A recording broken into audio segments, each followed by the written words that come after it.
أعوذ بالله من الشيطان الرجيم. بسم الله الرحمن الرحيم.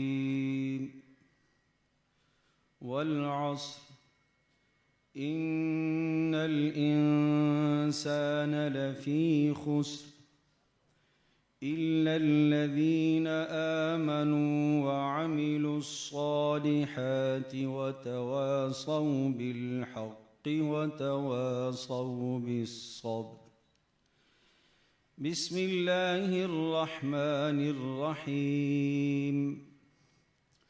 إنا أعطيناك الكوثر فصل لربك وانحر إن شانئك هو الأبتر. بسم الله الرحمن الرحيم. إذا جاء نصر الله والفتح ورأيت الناس يدخلون في دين الله أفواجا فسبح بحمد ربك واستغفره إنه كان توابا. بسم الله الرحمن الرحيم. قل أعوذ برب الفلق من شر ما خلق ومن شر غاسق إذا وقب ومن شر النفاثات في العقد ومن شر حاسد إذا حسد. بسم الله الرحمن الرحيم. قل أعوذ برب الناس ملك الناس إله الناس من شر الوسواس الخناس الذي يوسوس في صدور الناس من الجنة والناس. صدق الله العظيم. وأشهد أن لا إله إلا الله وحده لا شريك له وأشهد أن سيدنا ومولانا محمدا عبده ورسوله أرسله إلى كافة للناس بشيرا ونذيرا وداعيا إلى الله بإذنه وسراجا منيرا.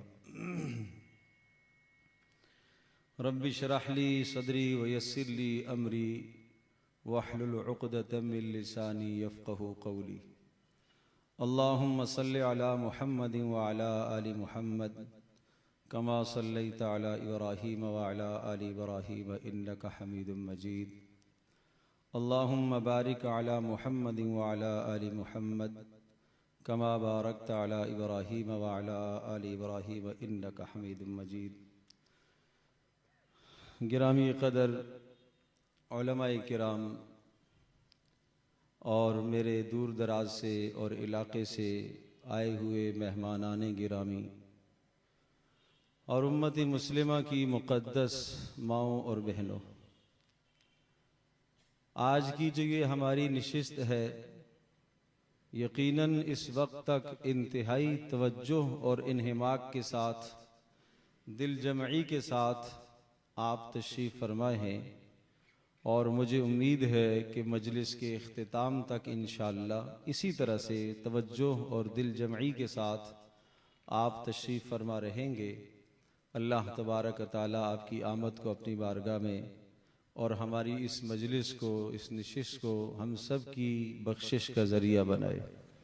یقیناً دنیا میں ایسی مجالس ہوا کرتی ہیں اور اس قسم کے حالوں میں بھی مجالس منعقد ہوتی ہیں، اور شادیوں کی مجالس اور عقیقوں کی مجالس یا دیگر خاندانی تقاریب کی مجالس منعقد ہوتی ہیں، اور یقیناً آپ جانتے ہیں کہ ان مجالس میں کئی کئی گھنٹے صرف ہو جاتے ہیں، اور وہ صرف ہم کئی گھنٹے صرف کرتے ہیں اور خوشی سے تیار ہو جاتے ہیں۔ تو اگر میں یہ کہوں کہ آج 24 گھنٹے میں جو سب سے بابرکت اور مبارک آپ کی مجلس منعقد ہو رہی ہے وہ یہ مجلس ہے جس میں براہ راست آپ اللہ جل جلالہ کا کلام کا کچھ حصہ سیکھنے اور سمجھنے کے لیے بیٹھے ہیں۔ اللہ پاک آپ سب کا بیٹھنا قبول فرمائے۔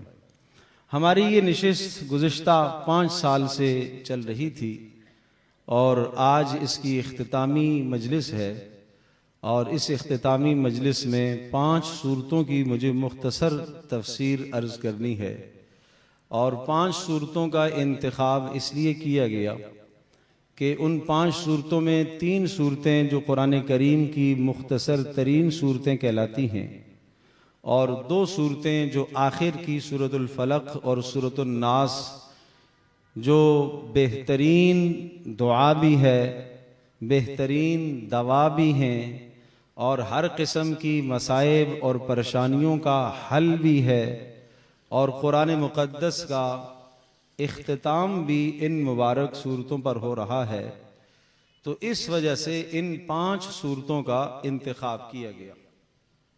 لیکن بہرحال قرآن کریم اللہ کا ایسا کلام ہے، جس طرح سے دنیا میں انسانوں کے کلاموں کو اور کسی اور کا کلام ہمارے پاس آتا ہے تو وہ بے ربط نہیں ہوتا، ہر جملہ پیچھے والے جملے سے اور ہر جملہ بعد والے جملے سے مربوط ہوتا ہے، ہر پیراگراف گزشتہ سے اور ہر پیراگراف آئندہ سے مربوط ہوتا ہے، بے ربط کلام نہیں ہوتا۔ تو اللہ جل جلالہ کا کلام بھی اسی طرح سے مرتب ہے، مربوط ہے۔ تو ان 5 صورتوں کا ربط یا ان 5 صورتوں کی تفسیر ذکر کرنے سے پہلے میں ایک جھلک اپنے اس سبق کی آپ کے سامنے رکھنا چاہتا ہوں کہ جس طرح سے یہ شروع سے لے کر آخر تک ہم نے سبق پڑھائے، تو میرا خیال یہ تھا کہ آخری ربع کا مختصر خلاصہ میں آپ کے سامنے ذکر کروں، اور میرا خیال ہے اسکرین پر یہ ساری صورتیں آپ کو نظر آ رہی ہوں گی۔ سورہ زلزال اور سورۃ العادیات اور سورۃ القارعہ اور سورۃ التکاثر، یہ 4 صورتیں ہیں جن 4 صورتوں میں مشترکہ اور مجموعی بیان قیامت کا ہے۔ اور اگر آپ تھوڑا سا پیچھے جائیں گے تو 29واں پارہ مکمل اس کی 11 صورتیں، ہر صورت میں آخرت کا بیان ہے۔ اور پھر 30واں پارہ جب شروع ہوتا ہے سورۃ النبا، پھر سورۃ النازعات، پھر سورہ عبس، پھر سورہ تکویر، انفطار، مطففین، یہ تسلسل کے ساتھ ساری کی ساری صورتوں میں آخرت کا بیان ہے۔ اور یہ تسلسل کہاں تک چلتا ہے؟ یہ تسلسل آتا ہے سورہ ضحیٰ تک۔ سورہ ضحیٰ تک ساری صورتیں جو ہیں سب کی سب صورتوں میں آخرت کا بیان ہے۔ پھر بیچ میں الم نشرح لک صدرک ایک صورت آئی ہے جو محمد رسول اللہ صلی اللہ تعالی علیہ وسلم کے منصب اور مقام کو، گویا کہ یہ دونوں صورتیں سورہ ضحیٰ اور سورہ الم نشرح لک صدرک، یہ دونوں کی دونوں صورتیں پیارے نبی صلی اللہ تعالی علیہ وسلم کے مقام اور مرتبے کو بیان کر رہی ہیں۔ پھر اس کے بعد سورۃ التین ہے، اور سورہ علق اقرأ باسم ربک الذی خلق، اور ان صورتوں سے جب آپ گزریں گے تو ان میں بھی آپ کو آخرت کا مضمون نظر آئے گا۔ پھر سورۃ القدر ہے جس میں قرآن کریم کے نزول کا تذکرہ ہے، اور پھر سورۃ البینہ، اس میں بھی آخرت کا مضمون ہے۔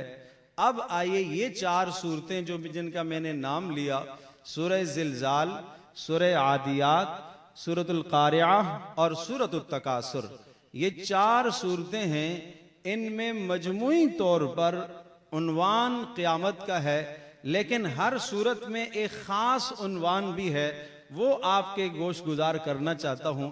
جیسا کہ سورۃ القارعہ ہے، مثال کے طور پر ایک صاحب اسٹیج پہ آتے ہیں اور وہ بات کرتے ہیں، بیان کرتے ہیں، آپ پوچھتے ہیں ان کے بیان کا موضوع کیا تھا، تقریر کا موضوع کیا تھا؟ تو اگر آپ سے کوئی پوچھتا ہے کہ سورۃ الزلزال کا موضوع کیا ہے، سورۃ الزلزال کیا بیان کر رہی ہے، تو آپ کہہ سکتے ہیں کہ سورۃ الزلزال کا موضوع قیامت کے دن اعمال کا وزن ہونا ہے، سورۃ الزلزال کا موضوع ذرے ذرے کا حساب ہے۔ یہ سمجھانا مقصود ہے کہ قیامت کے دن ذرے ذرے کا حساب ہوگا۔ اور اس کے بعد سورۃ العادیات ہے، اور سورۃ العادیات میں کیا ہے؟ اللہ جل جلالہ نے سورۃ العادیات میں انسان کی ایک بیماری کی تشخیص فرمائی۔ کسی ڈاکٹر، طبیب کے پاس، ماہر کے پاس ہم جاتے ہیں تو وہ آدمی کو بیماری کی تشخیص کرتا ہے۔ اللہ جل جلالہ نے ایک بیماری کی تشخیص فرمائی، اور وہ کیا ہے؟ ان الانسان لربہ لکنود، انسان اپنے رب کا ناشکر ہے۔ اچھا، بیماری کی تشخیص تو ہو گئی ہے، لیکن اس بیماری کا سبب کیا ہے؟ یہ بیماری کیوں پیدا ہوئی اس انسان میں؟ فرمایا وَإِنَّهُ لِحُبِّ الْخَيْرِ لَشَدِيدٌ، اس لیے کہ مال سے محبت ہے۔ مال سے محبت کی بنیاد پر اس کے اندر ناشکری کا مرض پیدا ہو گیا۔ یا اللہ، جب مرض پیدا ہو گیا، سبب بھی سامنے آ گیا، تو اب علاج کیا ہے؟ علاج بتایا افلا یعلم اذا بعثر ما فی القبور وحصل ما فی الصدور۔ علاج یہ ہے کہ اپنی موت کو یاد کرے، علاج یہ ہے کہ اپنی قبر اور آخرت کو یاد کرے۔ تو گویا کہ سورۃ العادیات میں آپ کہہ سکتے ہیں کہ تین باتیں ہیں، ایک تو بیماری کی تشخیص، نمبر دو بیماری کا سبب، اور نمبر تین بیماری کا علاج۔ تو اس طرح سے قرآن کریم کی صورتوں کی جو تفسیر ہم نے بیان کی ہے، تمام کی تمام صورتوں کا اس طرح سے خلاصہ بھی، رکوع بر رکوع کا ہم نے خلاصہ بھی ذکر کیا، تاکہ ہر آدمی کے ذہن میں بات بیٹھ جائے۔ اور الحمدللہ ثم الحمدللہ کوشش ہماری یہ رہی کہ ہر آنے والا چاہے 5 منٹ بھی ہماری مجلس میں بیٹھے، اسے کچھ نہ کچھ ضرور فائدہ ہو۔ سورۃ القارعہ کیا مضمون ہے؟ اعمال کا وزن ہوگا۔ جس کی نیکیاں قیامت کے دن بھاری پڑ گئیں وہ ہے کامیاب، اور جس کی نیکیاں کم پڑ گئیں وہ ہے خسارے میں۔ اور اس کے بعد سورۃ التکاثر، بڑا عجیب مضمون ہے، اور یہ سورہ مبارکہ یقیناً آپ میں سے اکثر کو یاد ہوگی، اور ذرا توجہ فرمائیے جو الفاظ میں کہنے لگا ہوں۔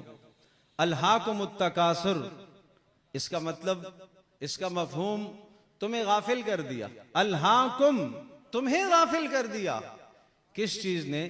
التکاثر، مال کی کثرت نے تمہیں غافل کر دیا، مال کی بہتات نے تمہیں غافل کر دیا۔ مفسرین نے اس آیت کے ذیل میں لکھا ہے کہ یہاں پر اللہ تبارک تعالیٰ نے یہ نہیں فرمایا کہ کس چیز سے غافل کر دیا۔ میں اس سورت کی اہمیت اجاگر کرنے کے لیے ایک واقعہ سناتا ہوں، پھر آپ کو اہمیت کا اندازہ ہوگا۔ کاش کہ ہمیں قرآن کریم سمجھ میں آ جائے۔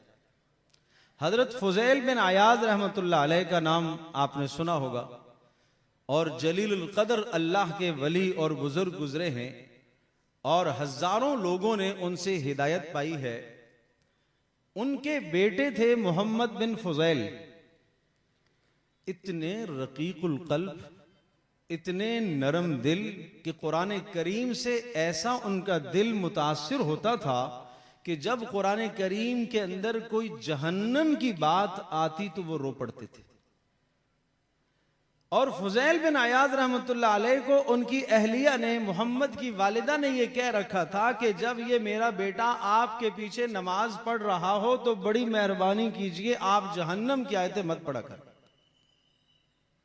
اس لیے کہ آیت پڑھتے ہیں تو پھر کئی دن اس پر اثر رہتا ہے۔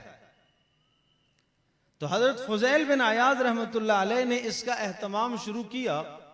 ایک مرتبہ بیٹا کہیں گیا ہوا تھا، معلوم نہیں تھا کہ اچانک واپس آ جائے گا، جبکہ واپسی کسی اور وقت طے تھی، غیر متوقع طور پر مغرب کی نماز میں آ گیا۔ تو مغرب کی نماز کے اندر فضیل بن عیاض رحمۃ اللہ علیہ نے تلاوت کی الہاکم التکاثر، سورہ فاتحہ کے بعد الہاکم التکاثر تلاوت کی، اور اس تلاوت کو اس جوان نے، محمد بن فضیل نے سنا اور غشی کھا کر گر پڑے اور وہاں ہی انتقال ہو گیا، برداشت نہیں کر سکے۔ کیا چیز تھی؟ کیا چیز تھی؟ مجھے بتائیے۔ مجھے کوئی گالی دے، آپ کو کوئی گالی دے، ماں کی گالی دے، اللہ نہ کرے، باپ کی گالی دے، کتنا ہم تہش میں آ جاتے ہیں، کتنا چہرہ بدل جاتا ہے۔ آج ہمارا چہرہ قرآن سے کیوں نہیں بدلتا؟ کیوں؟ ہم سمجھتے نہیں، ہم گالی کو سمجھتے ہیں، ہم بری بات کو سمجھتے ہیں، ہم قرآن کریم کے اندر اللہ کی بشارت اور خوشخبری کو نہیں سمجھتے، ہم قرآن کریم کے اندر اللہ کی وعید کو نہیں سمجھتے، ہم قرآن کریم کے اندر اللہ کے وعدے کو نہیں سمجھتے، ہم قرآن کریم کے اندر اللہ تبارک تعالیٰ کے عذاب کو نہیں سمجھتے۔ اب مفہوم سنیے گا، الہاکم، تمہیں تباہ کر دیا، تمہیں غافل کر دیا، التکاثر، اس دنیا کی زندگی کے معیار کو بلند کرنے نے تمہیں انسانیت کے معیار سے گرا دیا، اخلاق کے معیار سے تمہیں گرا دیا، اللہ کے یہاں بلند ہونے سے اس دنیا کے مال نے، دنیا کے اندر اپنا اسٹیٹس، اپنا معیار اونچا کرنے نے تمہیں اتنا پست کر دیا کہ تم اللہ کے یہاں گر گئے ہو۔ اور یہ تمہارا گرنا اور پست ہونا کہاں تک ہے؟ حتیٰ زرتم المقابر، یہاں تک کہ تم قبروں کو پہنچ گئے۔ اپنا دنیا کے اندر اسٹیٹس بلند کرتے کرتے کرتے اپنی اخلاقی اطوار، اپنی اخلاقی عادات، اپنے اخلاقی کمالات، جو محمد الرسول اللہ صلی اللہ تعالی علیہ وسلم نے وہ کمالات عطا کیے تھے، جو پیارے پیغمبر صلی اللہ تعالی علیہ وسلم نے قرآن کریم کے ذریعے سے ہماری رہنمائی کی تھی، ان سب اخلاق کو، ان اقدار کو، ان تمام حقوق کو، ان تمام حدود کو تم نے پس پش ڈال دیا اور تمہیں دنیا نے غافل کر دیا۔ پھر کہا کلا سوف تعلمون، تمہیں پتہ چلے گا، ثم کلا سوف تعلمون، تمہیں ایسا ہرگز نہیں کرنا چاہیے تھا، تمہیں پتہ چلے گا۔ اس کے بعد سورہ عصر ہے جس کا مجھے مفہوم ذکر کرنا ہے اور تشریح، والعصر، قسم ہے زمانے کی، قسم ہے عصر کے وقت کی، قسم ہے زمانے کی، قسم ہے زمانے کی۔ سنیے گا، قسم کھانے کا مطلب کیا ہوتا ہے؟ میں قسم کھاتا ہوں اللہ کی قسم، تو اس کا مطلب یہ ہوا کہ میں اللہ کو گواہ بناتا ہوں، میں قسم کھا کر یہ بات کہتا ہوں تو آپ گواہی دیں یا نہ دیں، میں یہ کہہ رہا ہوں کہ میرا اللہ میرا گواہ ہے۔ اللہ جل جلالہ جب قسم کھاتا ہے تو اللہ پاک کسی کو گواہ بناتا ہے، اللہ زمانے کو گواہ بناتا ہے۔ میرے اور آپ کے لیے اللہ کے سوا کسی اور کی قسم کھانا جائز نہیں ہے، لیکن اللہ تبارک تعالیٰ نے اپنے کلام میں زمانے کی بھی قسم کھائی ہے، اور آخری پارے میں تو بہت زیادہ اللہ نے قسموں کا اہتمام فرمایا۔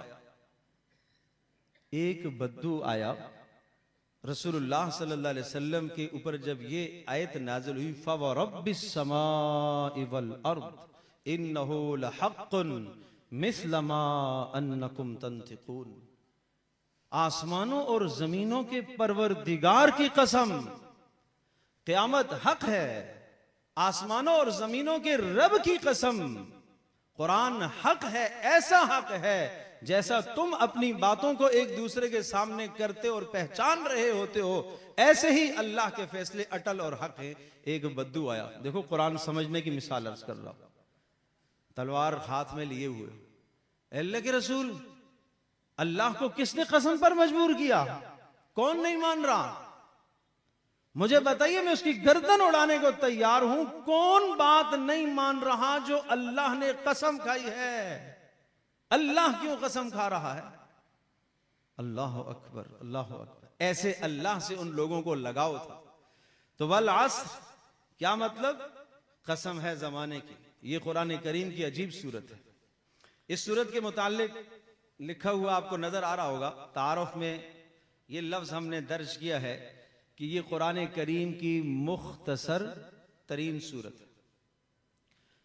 مختصر ترین صورت اس لیے کہ یہ صرف 3 آیات پر مشتمل اور جچے تلے نپے تلے جملے ہیں. اس میں کوئی لمبا فلسفہ نہیں. نمبر 2 عرض کیا کہ آسان ترین صورت ہے. کیوں آسان ہے؟ کوئی ایسا لفظ اس میں نہیں ہے جو ہمارے نزدیک اجنبی ہو اور ہماری زبان اردو میں وہ اجنبی لفظ ہو. عصر کا وقت کون نہیں جانتا اسے؟ عصر حاضر کون نہیں جانتا؟ الانسان، انسان عربی میں بھی استعمال ہوتا ہے، اردو میں بھی انسان کو انسان ہی کہتے ہیں. اور فی الحال، فی الحال تو میں نہیں آ سکتا. تو یہ فی الحال جو آپ لوگ فی کہتے ہیں یہ کیا ہے؟ یہ عربی کا یہی لفظ تو ہے. فی الحال معنی اس حال میں تو میں نہیں آ سکتا. فی میں کا معنی دیتا ہے لفی خسر، خسر خسارہ، خسران، گھاٹا. اور آمنو ایمان سے ہے.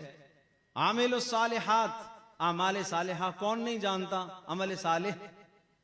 وتواصوا بالحق وتواصوا بالصبر. یہ جو لفظ ہے وتواصوا بالحق، اگرچہ دیکھنے میں آپ کو لگتا ہوگا کہ شاید یہ ہمارے یہاں استعمال نہیں ہوتا، لیکن لفظ وصیت اسی سے لیا گیا ہے. وصیت کرنا. اردو میں وصیت اس کو کہتے ہیں کہ کوئی مرتے وقت بات کہتا ہے تو اس کو وصیت کہا جاتا ہے. عربی زبان میں وصیت عام ہے، ذرا اس کے اندر عموم ہے. کوئی بھی خاص بات کہی جاتی ہے تو اس کو وصیت سے تعبیر کرتے ہیں. ذالکم وصاکم بہ، یہ ان باتوں کی تمہیں وصیت اللہ کرتا ہے. تو پیارے پیغمبر صلی اللہ علیہ وسلم کی باتوں کو بھی، اہم باتوں کو وصیت کہا جاتا ہے. اللہ کی اہم باتوں کو بھی وصیت کہا جاتا ہے. اور آخری لفظ کیا ہے؟ صبر. تو صبر کون نہیں جانتا؟ صبر کرو بھائی، ٹھہر جاؤ. تو عرض کیا کہ یہ آسان ترین، سہل ترین صورت ہے. اور عجیب بات نمبر 3 عرض کیا کہ مؤکد ترین صورت ہے. مؤکد کیا ہوتا ہے؟ اپنے کلام کو مستحکم اور مضبوط کرنے کے لیے کوئی لفظ استعمال کرنا. جیسے ہم قسم کھاتے ہیں، اللہ کی قسم میں آؤں گا ضرور. تو یہ میں نے اپنی بات کو پکا کرنے کے لیے قسم کھائی. یا میں یہ کہوں ضرور ضرور میں یہ کام کروں گا، لازمی میں یہ کام کروں گا، تو اس کا مطلب یہ لازمی اور ضرور، لا محالہ، یہ کیا چیزیں ہیں؟ یہ اپنی بات کو پکا کرنے کے لیے لفظ کہے جاتے ہیں. تو عربی زبان میں اپنی بات کو مضبوط اور مستحکم کرنے کے لیے جتنے لفظ ہیں وہ اللہ نے یہاں ذکر فرمائے. عصر، واو قسم کے لیے ہے. انا، بے شک. ال، تمام کے تمام انسان. لام، پھر لام کا مطلب تاکید ہے. تو اس طرح سے مؤکد کیا گیا. اور پھر عمیق، مؤثر ترین. اتنا مؤثر کلام ہے، اتنا مؤثر کلام ہے سورہ عصر کا. اتنا مؤثر کلام ہے کہ صحابہ کرام کا معمول تھا کہ جدا ہونے سے پہلے ایک دوسرے کو یہ سورت سنایا کرتے تھے. جدا ہونے سے پہلے ایک دوسرے کو یہ سورت سنایا کرتے تھے. اور امام شافعی رحمۃ اللہ علیہ تو ارشاد فرماتے ہیں کہ اگر سارا قرآن کریم نازل نہ ہوتا اور صرف سورۃ العصر انسانوں کی ہدایت کے لیے آ جاتی تو یہی کافی تھی. اللہ اکبر. یہ عمیق ترین ہے. ایک معنوں کا اس میں سمندر ہے. ہم تو صرف اتنا جانتے ہیں والعصر ان الانسان لفی خسر الا الذین آمنوا وعملوا الصالحات وتواصوا بالحق وتواصوا بالصبر. معاف کیجئے گا ہمیں تو پڑھنا بھی درست نہیں آتا بھائی. والعصر، رسول اللہ صلی اللہ علیہ وسلم کی بعثت کے مقاصد میں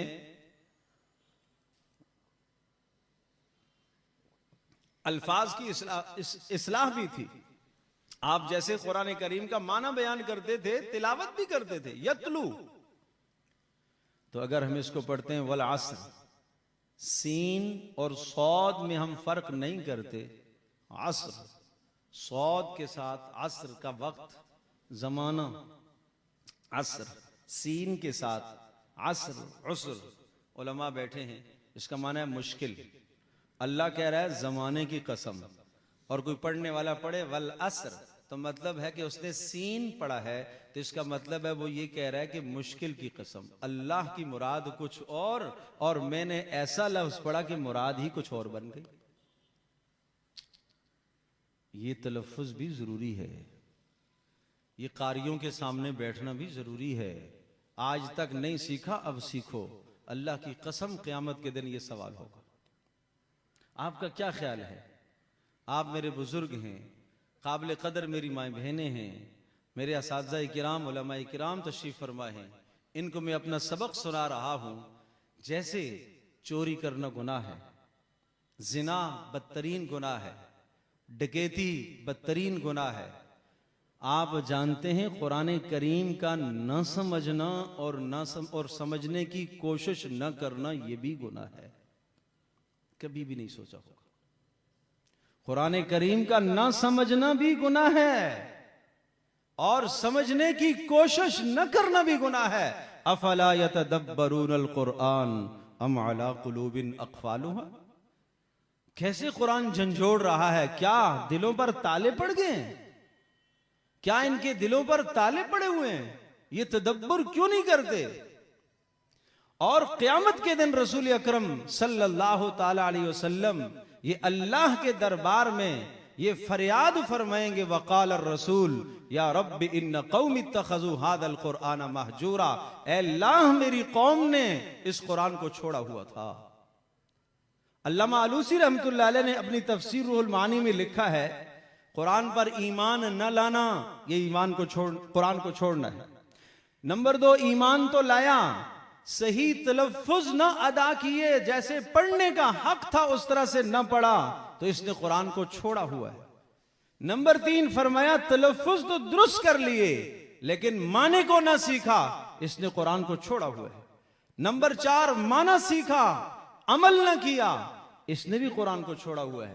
نمبر 5 عمل کر لیا لیکن اس نے قرآن کریم کو حکم نہ بنایا، اس کو فیصل نہ تسلیم کیا، اس نے بھی قرآن کو چھوڑا ہوا ہے. اور نمبر 6 حکم تو بنایا، فیصل تو بنایا لیکن قرآن کریم کی نشر و اشاعت میں کبھی محنت نہیں کی تو اس نے بھی قرآن کو چھوڑا ہوا ہے. اور نمبر 7 ارشاد فرمایا سب کچھ کرنے کے بعد اگر قرآن کریم سے شفا حاصل نہ کی، یہ قرآن کہتا ہے اس کے اندر شفا ہے وَنُنَزِّلُ مِنَ الْقُرْآنِ مَا هُوَ شِفَاءٌ، اس میں شفا ہے اور رحمت ہے. اگر اس کی شفا اور رحمت حاصل نہ کی تو اس آدمی نے بھی قرآن کریم کو چھوڑا ہوا ہے. یہ 7 قسمیں میں نے بتا دی ہیں. میں اور آپ ہم سب کے سب ہم اپنے گریبانوں میں جھانکیں کہ کہیں میرا شمار ان چھوڑنے والوں میں تو نہیں ہے. ایمان تو لائے ہیں الحمدللہ. کیا تلفظ درست ہو گیا میرا؟ کیا معنی کا کچھ حصہ میں نے سیکھ لیا؟ کیا معنی سیکھنے کے بعد میں مکمل عمل کر رہا ہوں؟ کیا عمل کرنے کے بعد میں غور و فکر اور تدبر بھی کر رہا ہوں؟ کیا اس کی نشر و اشاعت میں محنت کر رہا ہوں؟ کیا اس کو میں نے حکم تسلیم کیا ہے؟ کیا اس کے ذریعے سے میں نے شفا سے مراد صرف یہ نہیں ہے کہ بیماری ہے تو پڑھ کر دم کر لیا. شفا سے مراد اصل شفا قلبی ہے. یہ شفاء لما فی الصدور، دلوں کے اندر جو بیماریاں ہیں ان بیماریوں کی شفا ہے. کیا آپ جانتے ہیں محمد رسول اللہ صلی اللہ تعالی علیہ وسلم نے کس طرح سے امت کو اس سے شفا دلوائی ہے؟ اس کے ذریعے سے آپ نے کیسے شفا دلوائی ہے؟ سمجھو ساری کی ساری انسانیت ایک ایسے موذی مرض میں مبتلا ہے. ایک شخص بیمار ہے اور سر تا پیر اس کو کینسر ہو گیا ہے اور اس کے جسم میں کیڑے پڑ گئے ہیں اور اس کی انتظار ہے کہ بھائی اب مرتا ہے اور اسے دفن کیا جائے. اتنے میں ایک حکیم اور ڈاکٹر آتا ہے اور وہ کہتا ہے میں ایک ایسی دوا جانتا ہوں، ایک قطرہ اس کے منہ میں ٹپکاؤں گا یہ درست ہو جائے گا.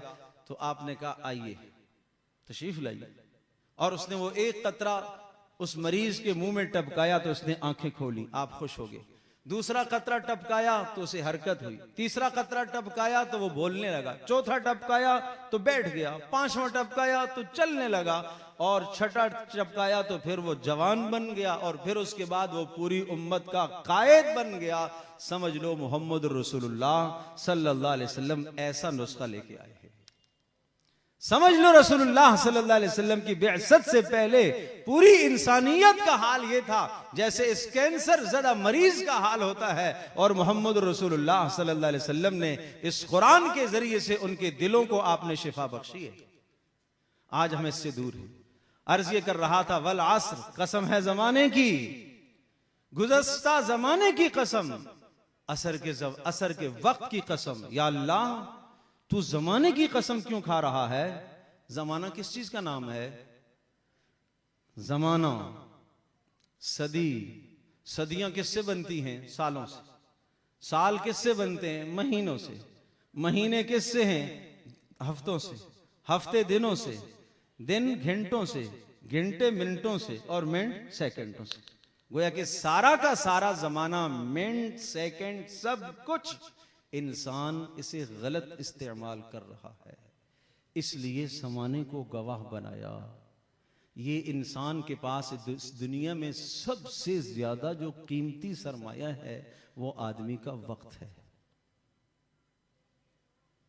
تو قرآن کہہ رہا ہے زمانے کی قسم، ماضی گواہ ہے کہ سب نے اپنی زندگی کو گنوا دیا، اپنے سرمایے کو تباہ کر دیا۔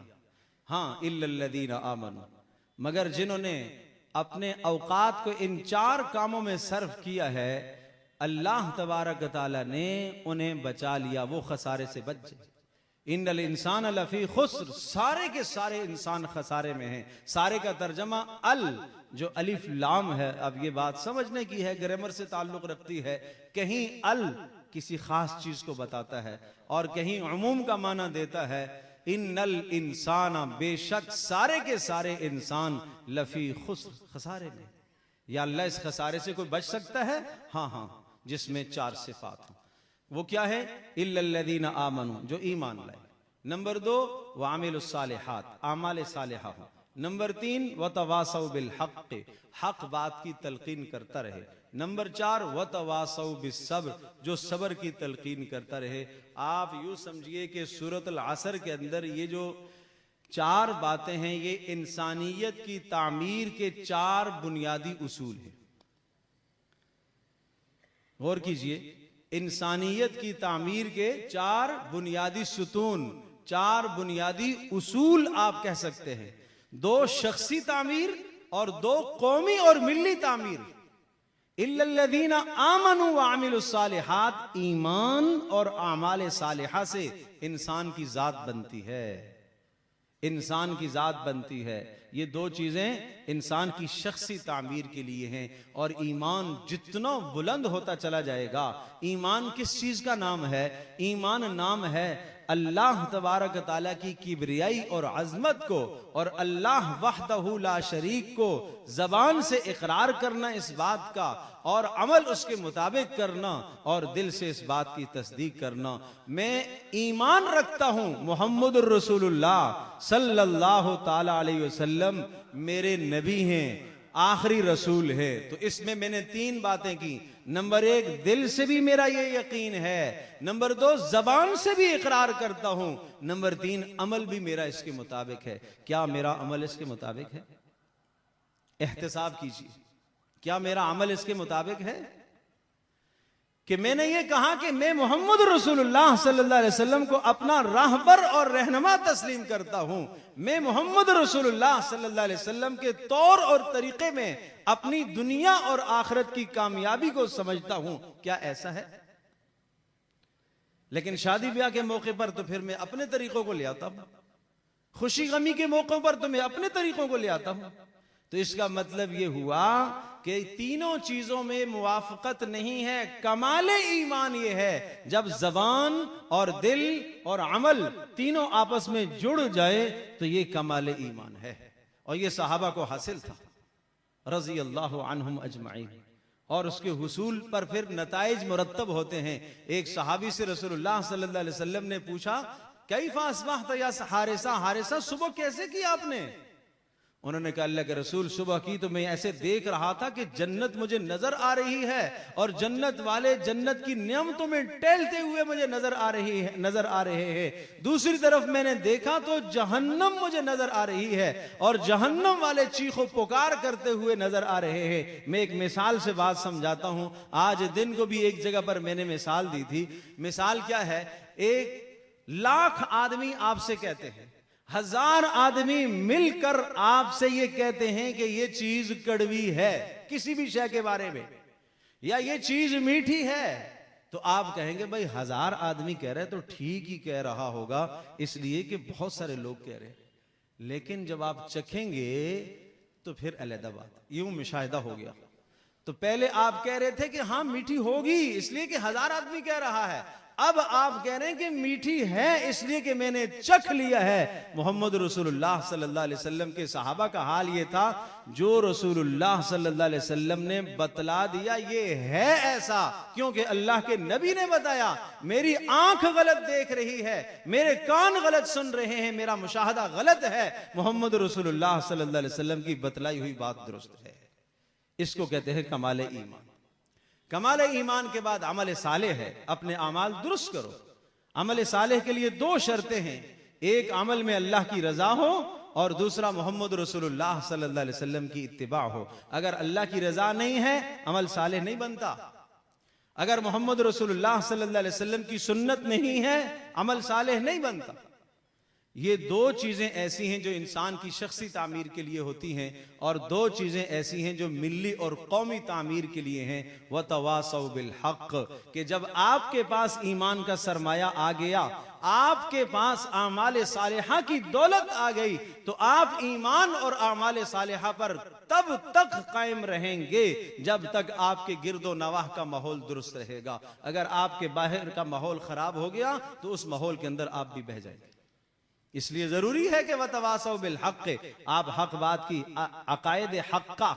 حضرت مولانا اشرف علی تھانوی نور اللہ مرقدہ ارشاد فرماتے ہیں وَتَوَاصَوْا بِالْحَقِّ، عقائد حقہ کو پھیلاتے رہیں، درست باتوں کو کہتے رہیں، اور جس کی آپ آسان تعبیر کر سکتے ہیں امر بالمعروف، نیکی کا حکم کرتے رہیں۔ وَتَوَاصَوْا بِالصَّبْرِ، اور صبر کا معنی کیا ہے؟ صرف صبر اسی کو نہیں کہتے کہ مصیبت آ جائے تو رونے سے صبر کر لو۔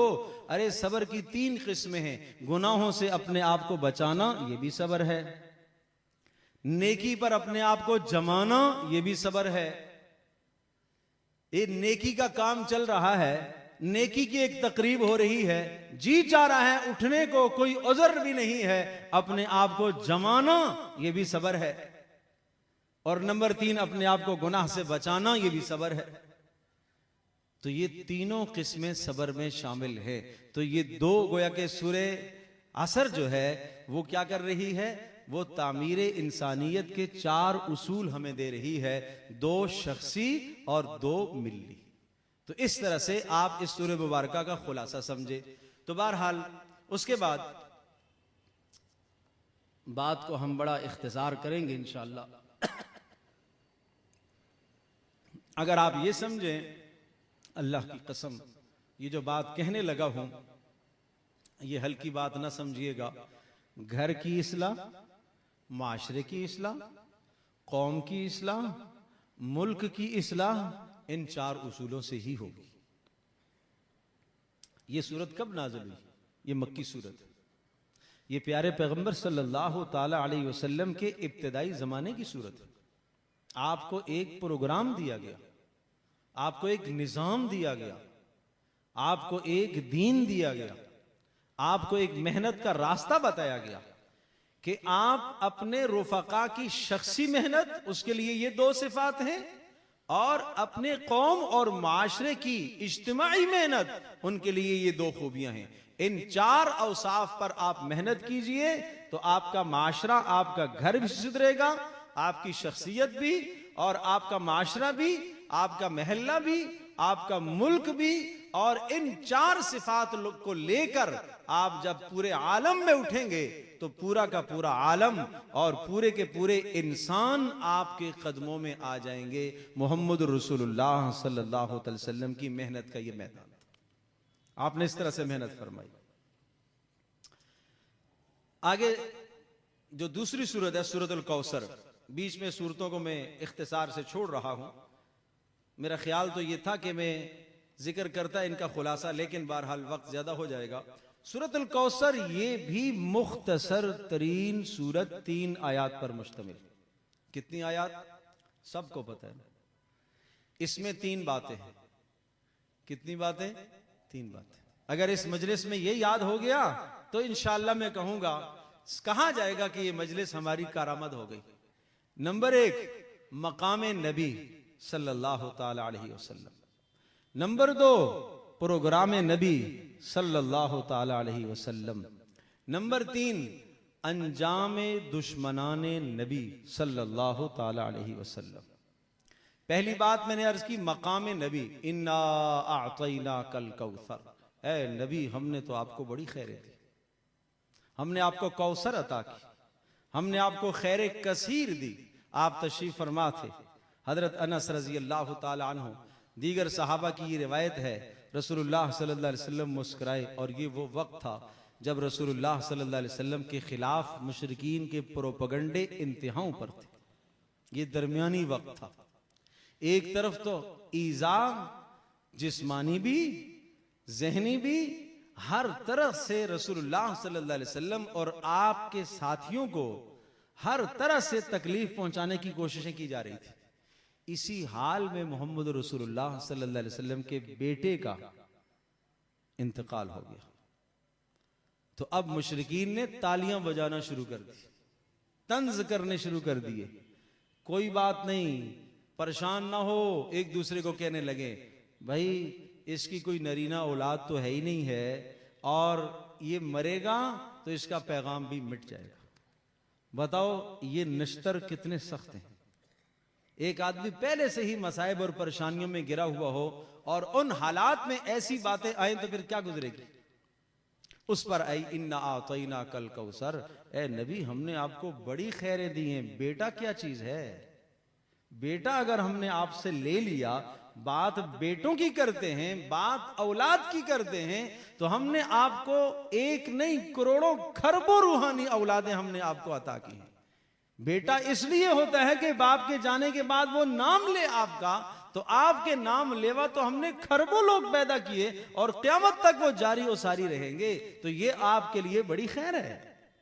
قرآن کریم آپ کے لیے بڑی خیر ہے، یہ دین آپ کے لیے بڑی خیر ہے، آپ کے اعلیٰ اخلاق بڑی خیر ہے، اور جنت کا ایک حوض ہے جس کو حوض کوثر کہا جائے گا، وہ آپ کے لیے بڑی خیر ہے۔ آپ نے پوچھا تم جانتے ہو حوض کوثر کیا ہے؟ کہا نہیں اللہ کے رسول۔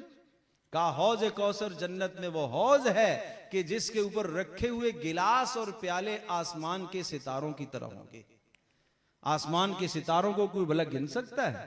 نہیں گن سکتا۔ اسی طرح سے اس کے کوئی ستارے بھی، اس کے پیالے بھی کوئی نہیں گن سکے گا۔ فرمایا جس نے ایک مرتبہ وہاں سے پی لیا اس کو کبھی بھی جنت میں پیاس نہیں لگے گی۔ اللہ ہم سب کو نصیب فرمائے۔ تو یہ کیا ہوا؟ مقام نبی۔ اب آیا پروگرام نبی۔ جب اتنا بڑا کام آپ کو دے دیا، اتنا مقام ہم نے آپ کو دے دیا، تو اس کے نتیجے میں 2 کام آپ کر لیں۔ فَصَلِّ لِرَبِّكَ وَانْحَرْ، آپ اپنے رب کے لیے نماز پڑھیے، وَانْحَرْ آپ قربانی کیجئے۔ اس سے صرف نماز مراد نہیں ہے، اس سے صرف قربانی مراد نہیں ہے، اس سے مراد تمام کی تمام بدنی عبادات اور تمام کی تمام مالی عبادات مراد ہے۔ ہم نے جب آپ کو اتنی عزت اور اتنا مقام دیا ہے تو اب اپنے جسم کو اللہ کے سامنے جھکائیے، اور جو اللہ کا دیا ہوا مال ہے اس کو اللہ کے نام پر خرچ کیجئے۔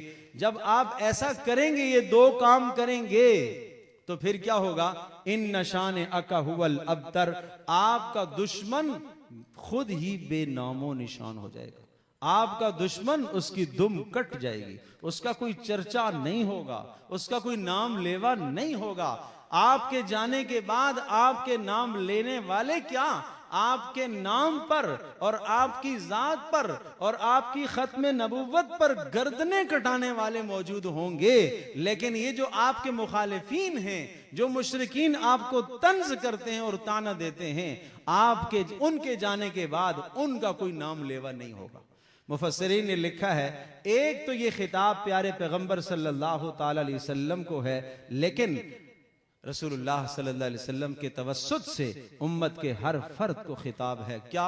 اِنَّا أَعْطَيْنَاكَ الْكَوْثَرَ۔ ہر انسان کو اللہ نے بے شمار خیریں عطا کی ہیں، مال دیا ہے، اولاد دی ہے، رزق اللہ نے عطا فرمایا ہے، عزت دی ہے، صحت دی ہے، اقتدار دیا ہے، یہ سب خیریں اللہ نے ہر انسان کو دنیا میں عطا کی ہیں، لہذا ہر انسان کے ذمہ ہے فَصَلِّ لِرَبِّكَ وَانْحَرْ، وہ اپنی نماز کو ٹھیک رکھے اور قربانی کو درست کرے۔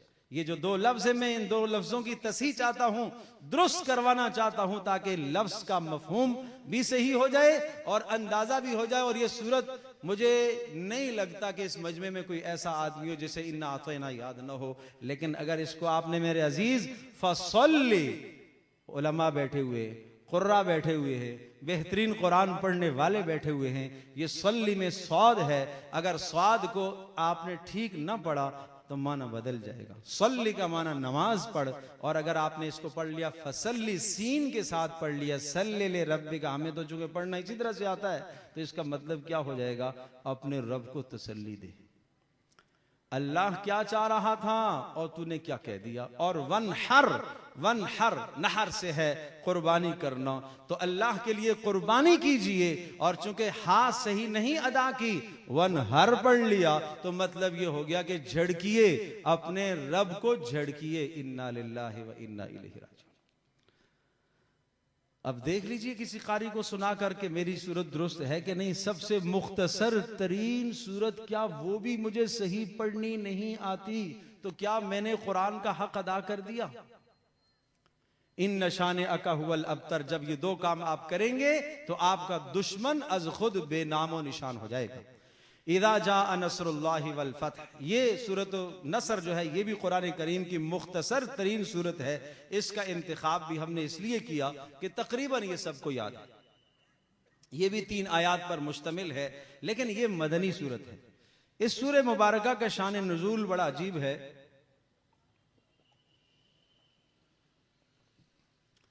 اور اس سورہ مبارکہ کو سورۃ التودیع بھی کہتے ہیں، یعنی اس کے نزول میں رسول اللہ صلی اللہ تعالی علیہ وسلم کو اس دنیا سے جانے کی خبر دے دی گئی، اور اس سورت کے نزول کے 80 دن تک آپ زندہ رہے۔ اس کے بعد آپ 80 دن زندہ رہے، اس کے بعد آپ دنیا سے پردہ فرما گئے۔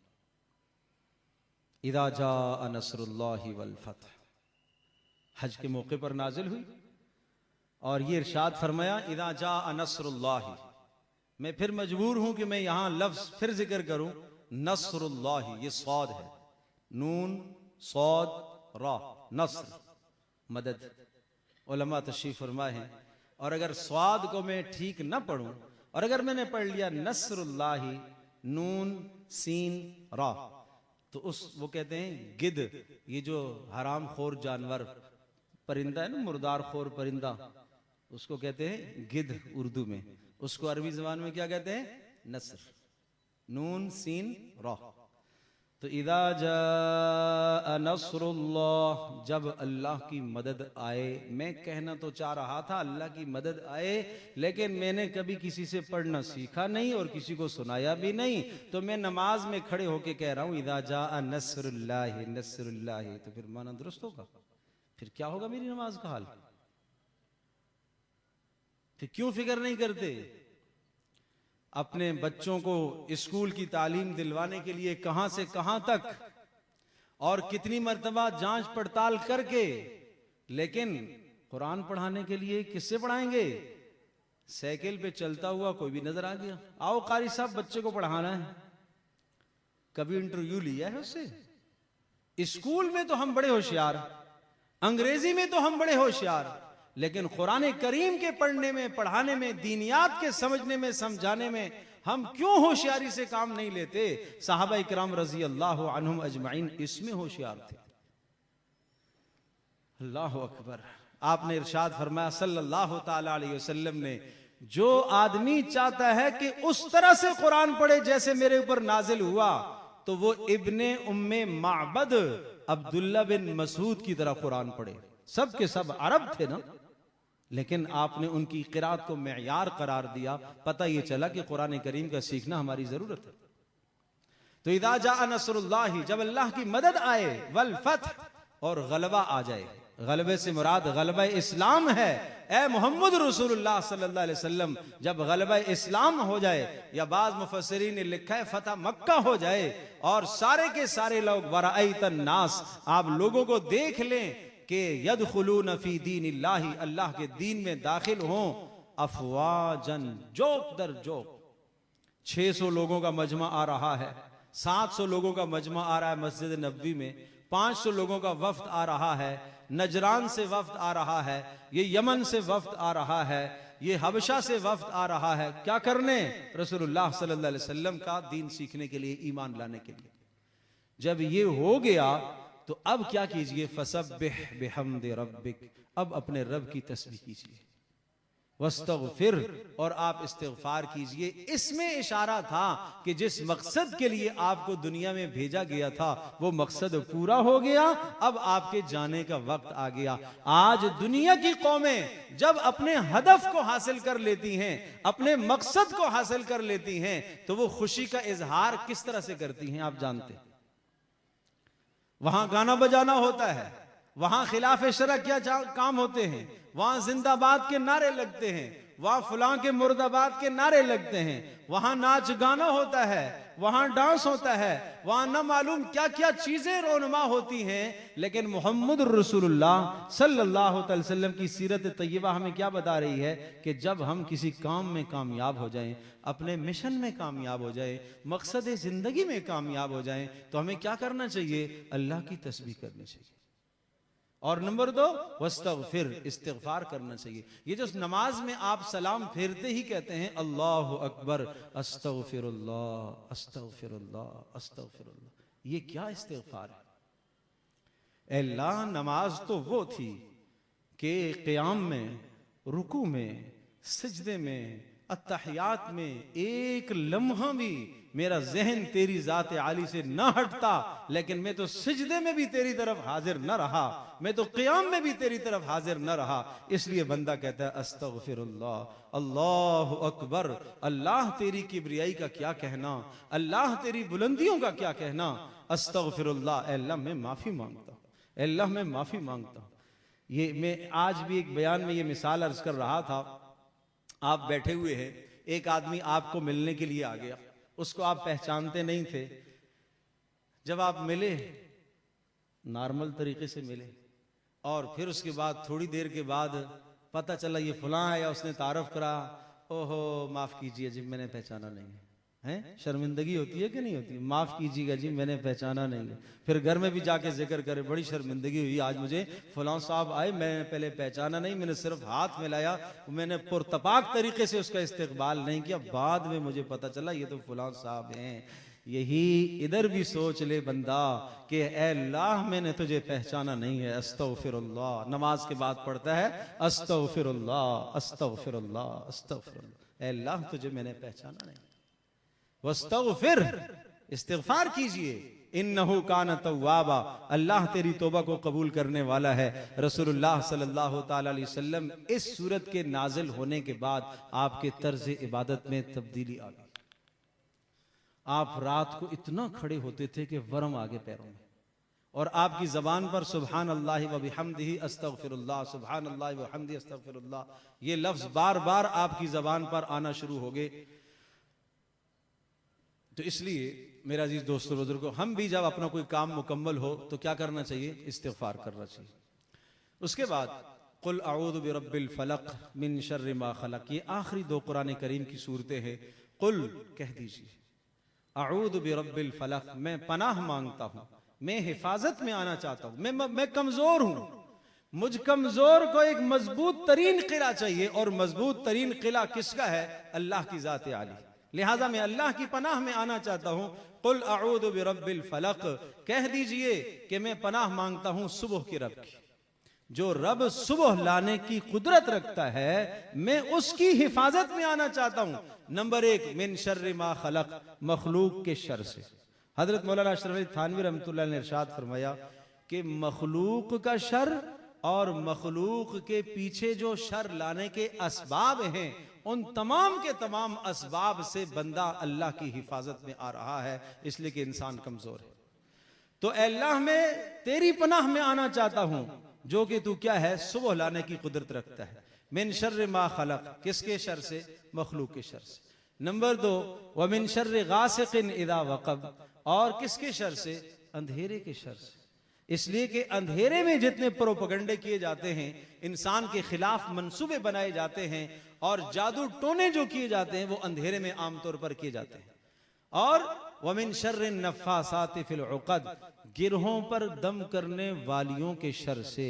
خواتین سمجھ لیں، جادو ٹونے میں بہت آگے ہوتی ہے، نقصان پہنچانے کے لیے، کسی دوسرے کو ضرر پہنچانے کے لیے ایسا عمل کرنا، ایسا وظیفہ کرنا جس سے دوسرے کو نقصان پہنچے۔ رسول اللہ صلی اللہ علیہ وسلم کی ذات گرامی پر جادو کیا گیا، سحر کیا گیا آپ علیہ الصلوۃ والسلام پر، اور لبید بن اسم کی بیٹیوں نے رسول اللہ صلی اللہ علیہ وسلم پر جادو کیا۔ حضرت صلی اللہ علیہ وسلم کو وحی کے ذریعے سے بتلایا گیا اور پیارے نبی صلی اللہ تعالی علیہ وسلم نے ان دونوں صورتوں کو پڑھا، اور وہ جادو کس پر؟ کنگھی کے اوپر بالوں کو باندھا گیا، گھرے لگائی گئیں، 11 گھرے لگائی گئیں، اور ان دونوں صورتوں کے اندر 11 آیات ہیں۔ آپ نے ایک ایک آیت پڑھی اور ایک ایک گھرا کھولتے گئے، اور جب ساری کی ساری گھرا کھل گئی تو رسول اللہ صلی اللہ علیہ وسلم نے ایسے محسوس کیا جیسے آدمی کسی رسی میں جھکڑا ہوا ہوتا ہے اور آزاد ہو جاتا ہے۔ تو رسول اللہ صلی اللہ علیہ وسلم کو جس طرح سے سر درد اور دیگر بیماریاں لاحق ہوتی تھی، بخار ہوتا تھا، اس طرح سے یہ بھی ایک اثر ہے۔ لہٰذا ان تمام امراض سے بچنے کے لیے یہ اعمال دیے گئے ہیں۔ من شر النفاثات فی العقد ومن شر حاسد اذا حسد، حسد کرنے والے کے شر سے بھی اے اللہ میں پناہ چاہتا ہوں۔ بھائی حسد کرتا ہے جب انسان، تو یاد رکھیے گا، میں یہ بات بڑی اپنی تفسیر کی کلاس میں بارہا دہرائی، اور چونکہ لوگ یہ بات بار بار کہتے ہیں، ارے جی ہمارے حالات بڑے اچھے تھے، سب کچھ تھا، اچانک سب کچھ تباہ ہو گیا، تو یہ حسد کا نتیجہ ہوا کرتا ہے۔ کیوں آپ نے اپنی نعمت کو کسی کے سامنے بیان کیا؟ کیوں؟ اگلے کو جلانے کے لیے، اگلے کو دکھانے کے لیے، ارے میرے پاس بڑے مال ہیں، میرے پاس بڑا پیسہ ہے، تو اگلے کو بھڑکانے کے لیے جب آپ نے یہ کیا تو یہ حسد کی زہر آپ کو لگے گی۔ جیسے دنیا میں زہر کا اثر ہے، کوئی زبردستی آپ کو کھلا دے، آپ نے خود کھا لی، بھول کے کھا لی، کسی طرح سے بھی کھا لی، زہر کا اثر ہے، اسی طرح سے حسد کا اثر بھی آتا ہے۔ تو اس کا حل کیا بتایا گیا کہ آپ سورۃ الفلق پڑھیں، قل اعوذ برب الناس، اے اللہ میں پناہ چاہتا ہوں برب الناس، جو لوگوں کا پروردگار ہے۔ حضرت تھانوی رحمۃ اللہ علیہ نے لکھا ہے کہ یہاں پر لوگوں سے مراد کیا ہیں؟ رب الناس۔ 5 مرتبہ لفظ ناس اس صورت میں آیا ہے، ہر جگہ پر ناس سے الگ الگ لوگ مراد ہیں۔ پہلی بار آیا ہے قل اعوذ برب الناس، میں پناہ میں آنا چاہتا ہوں اس پروردگار کے جو لوگوں کا پروردگار ہے، اس سے مراد بچے ہیں، اس لیے کہ رب تربیت کرنے والا ہے۔ بڑے بھی محتاج ہیں لیکن بچے زیادہ تربیت کے محتاج ہیں۔ ملک الناس، اس کے اندر سیاست اور قیادت کی طرف اشارہ ہے۔ بادشاہوں کا جو رب ہے یہ جوانوں کو کہا گیا ہے کہ جوانوں کا رب بھی وہ ہے۔ الہ الناس، جو لوگوں کا معبود ہے، اس کی پناہ میں آنا چاہتا ہوں۔ اس سے مراد کیا ہے؟ جب انسان بڑھاپے کی طرف جاتا ہے تو اس کا ٹھکانہ اللہ کے ساتھ ہی ہوتا ہے، عبادت میں انہماک ہوتا ہے۔ تو گویا کہ میں اس پروردگار کی پناہ میں آنا چاہتا ہوں جو بچوں کا بھی، جوانوں کا بھی، بوڑھوں کا بھی، سب کا رب ہے۔ کس شے سے ڈر لگتا ہے؟ من شر الوسواس الخناس، وسوسہ ڈال کر پیچھے ہٹ جانے والے کے شر سے۔ من شر الشر، شر وسواس، وسوسہ ڈالنے والا، خناس وسوسہ ڈال کر کام کر کے پیچھے ہٹ جاتا ہے، وہ کون ہے؟ من الجن، وہ جن بھی ہو سکتا ہے، والناس، اور انسان بھی، الذی یوسوس، جو وسوسے ڈالتے ہیں کہاں؟ فی صدور الناس، لوگوں کے سینوں میں۔ انسان بھی وسوسے ڈالتا ہے، شیطان بھی. شیطان تو وسوسے ڈالتا ہی ڈالتا ہے، انسان بھی وسوسے ڈالتا ہے. ایک آدمی کے متعلق آپ کا اچھا نظریہ تھا، اچھا وہ نیک آدمی ہے، تو دوسرے نے آپ کو کہا ارے بھائی میں جانتا ہوں ان کو، تو ان کی نیکیوں کے چرچے کرتا ہے، میں جانتا ہوں. تو کیا مطلب؟ اب آپ کے ذہن میں اس آدمی نے شر ڈال دیا کہ نہیں ڈال دیا؟ گھر میں داخل ہوا آدمی تو بیوی نے شکایت لگائی، اپنی ساس کی شکایت لگا دی، تو شوہر کے دل میں اپنی ماں کا وسوسہ ڈال دیا اس نے. ماں نے شکایت لگا دی تو بیوی کے متعلق شوہر کے دل میں وسوسہ ڈال دیا. اب یہ شوہر کی بات ہے، اس کی ہمت ہے کہ وہ کیسے ڈیل کرتا ہے ان رشتوں کو. تو کیا فرمایا؟ الذی یوسوس، جو وسوسہ ڈالتا ہے. کہاں؟ فی صدور الناس، لوگوں کے سینوں میں. یہ سینے کون سے ہیں؟ نیک لوگوں کے سینوں میں وسوسہ ڈالتا ہے، بد لوگوں کے سینوں میں وسوسہ نہیں ڈالتا. شیطان وہیں وسوسہ ڈالتا ہے جہاں اس کو کوئی مال ملتا ہے، ایمان ملتا ہے. بہت سارے لوگ کہتے ہیں کہ جناب جی ہم تو نماز پڑھتے ہیں، یہ کرتے ہیں یہ کرتے ہیں، اتنے گندے خیال آتے ہیں. ایک صحابی نے کہا اللہ کے رسول اتنے خیال آتے ہیں، اتنے برے برے خیال آتے ہیں. کہا آتے ہیں؟ جی آتے ہیں. کہا یہ تو عین ایمان ہے، یہ تو عین ایمان ہے، ایمان والوں کو خیال آتے ہیں. کون خیال ڈالتا ہے؟ من الجنت والناس، چاہے وہ جنات میں سے ہو چاہے وہ انسانوں میں سے ہو.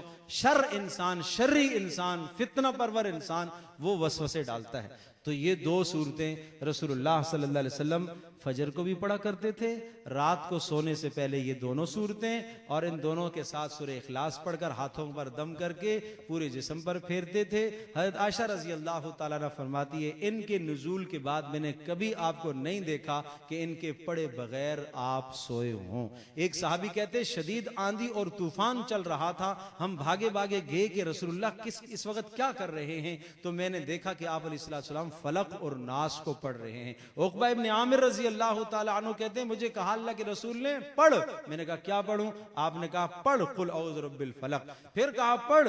میں نے کہا کیا پڑھوں؟ کہا پڑھ قل اعوذ برب الناس. پھر رسول اللہ صلی اللہ علیہ وسلم نے مغرب کی نماز میں بھی انہی دو صورتوں کو تلاوت فرمایا اور کہا عقبہ اللہ کی قسم ان دونوں صورتوں کی مثال نہ تورات میں آئی ہے، نہ انجیل میں آئی ہے، نہ زبور میں آئی ہے.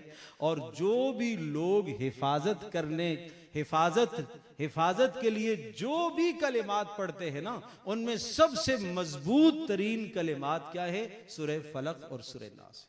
تو اللہ پاک مجھے بھی آپ کو ہم سب کو پڑھنے اور عمل کرنے کی توفیق عطا فرمائے.